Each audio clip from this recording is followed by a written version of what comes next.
Good morning. I am speaking today as a citizen of the Philippines. I am speaking today as a Filipino whose identity is rooted in centuries of subjugation from the Kingdom of Spain, the United States of America, and Japan. An identity that flourished through the freedom fought by our ancestors against these colonizers. I am speaking today as an Asian, fully embracing our amazing pre-colonial history and the contribution of our diverse cultures and civilizations to humanity.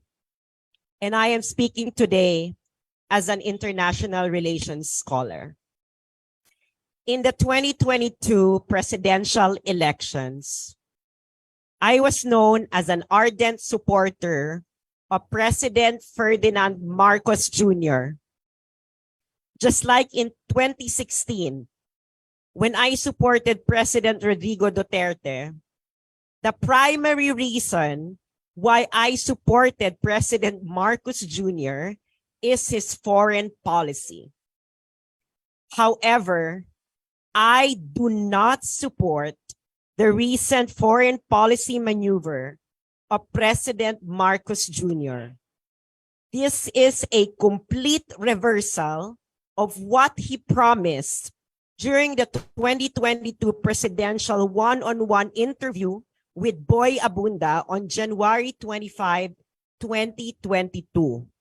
Mr. Abunda asked him if he would invite the United States to get involved and help us in our dispute with China. President Marcos Jr. categorically said, no, the problem is between China and us. If the Americans come in, it is bound to fail. Let me repeat that. I didn't invent this. He said this. No, the problem is between China and us.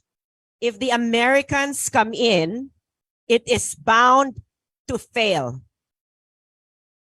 On February 2, 2023, the Philippines and the United States entered into agreement to expand U.S. access to military bases in our country under the Enhanced Defense Cooperation Agreement, or EDCA, which was concluded in 2014 under President Benigno Aquino Jr. Under Aquino's EDCA, the U.S. military was given access to 5 EDCA facilities. Now, under Marcos Jr., the U.S. military was given access to 4 more. Aquino Marcos, the irony of history.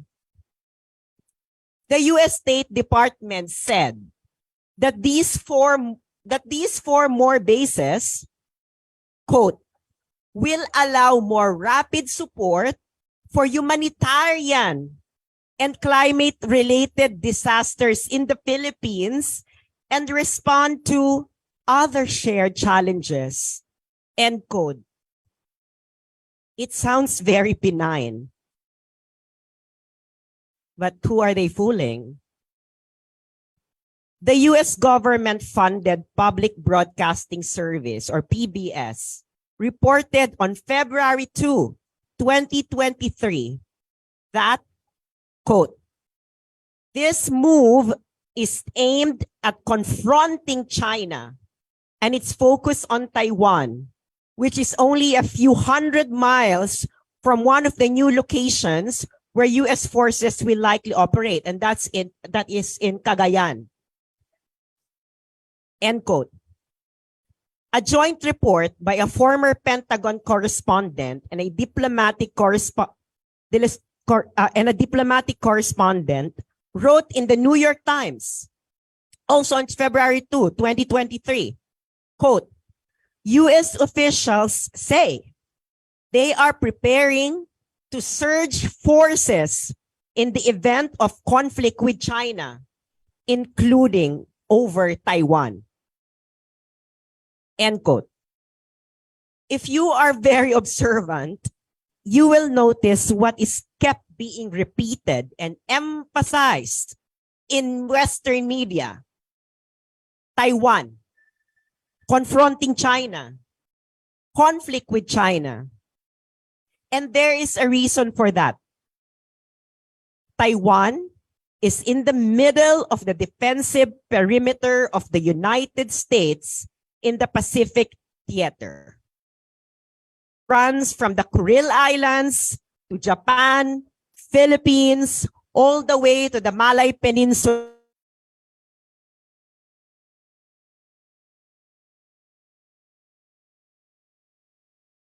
I didn't invent this. Taiwan is in the defensive perimeter of the United States. Take a stick and cut the middle. What would happen? The rest would fall. To fully understand current U.S. posturing in our region, one must read the 2022 National Security Strategy of the United States. And they just released this in October 2022. Okay, very new. In part 3, page 23 of the National Security Strategy of the United States, it clearly states that their global priority is to outcompete China and constrain Russia. I think all of us here are old enough, no, to be able to remember the national security strategy before of George W. Bush, yung kanyang axis of evil, no? Now this is mirroring it, no? And now outcompete China and constrain Russia. We already know what we're doing with Russia, no?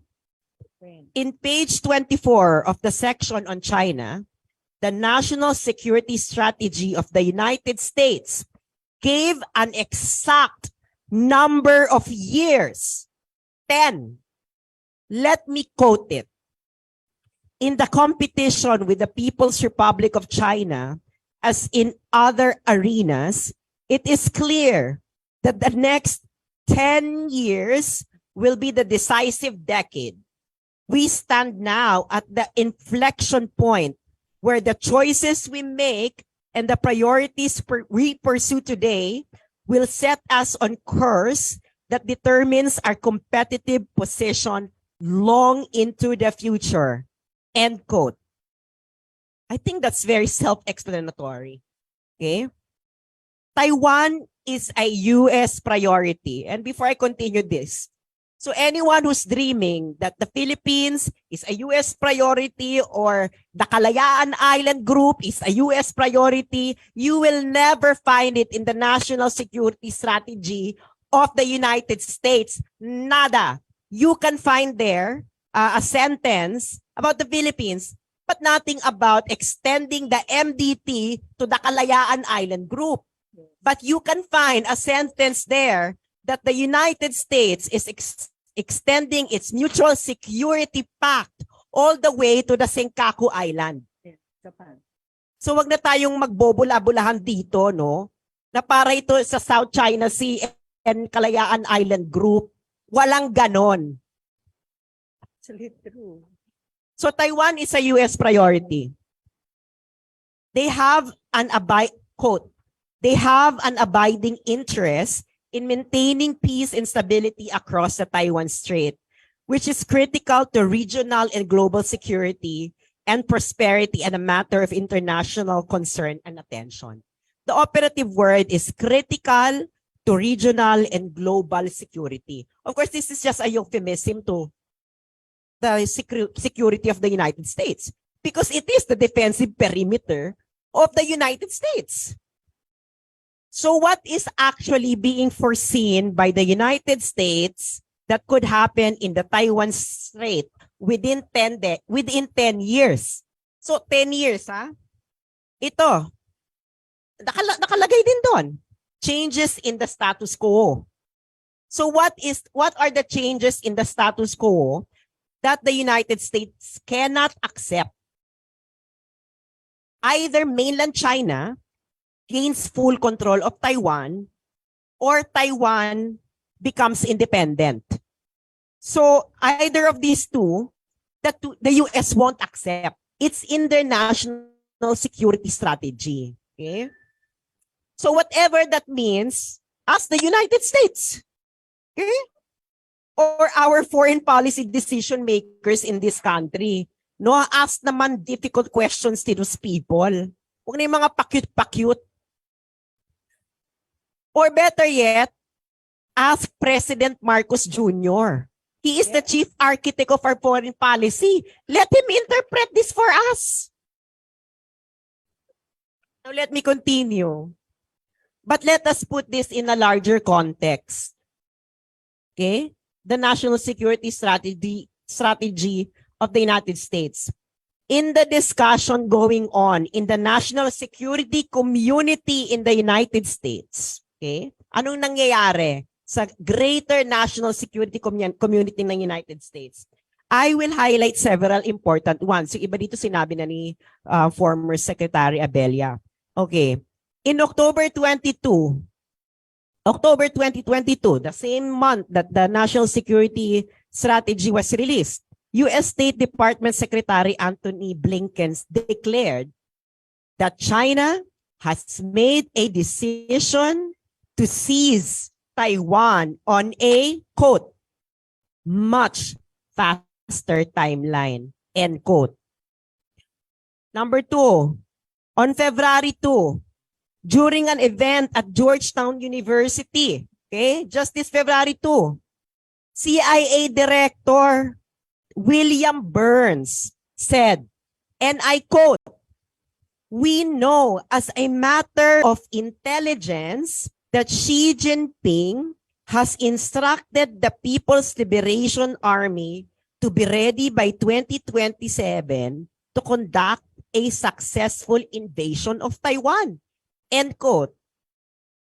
Number 3, on January 31, a leaked memo of a U.S. Air Force General Mike Minihan was emailed to airmen under his command, instructing them to prepare for war because, quote, his guts, end quote, tell him they will fight in 2025, end quote. So these estimates are within the 10-year period that is in the national security strategy of the United States. Okay, so they would like.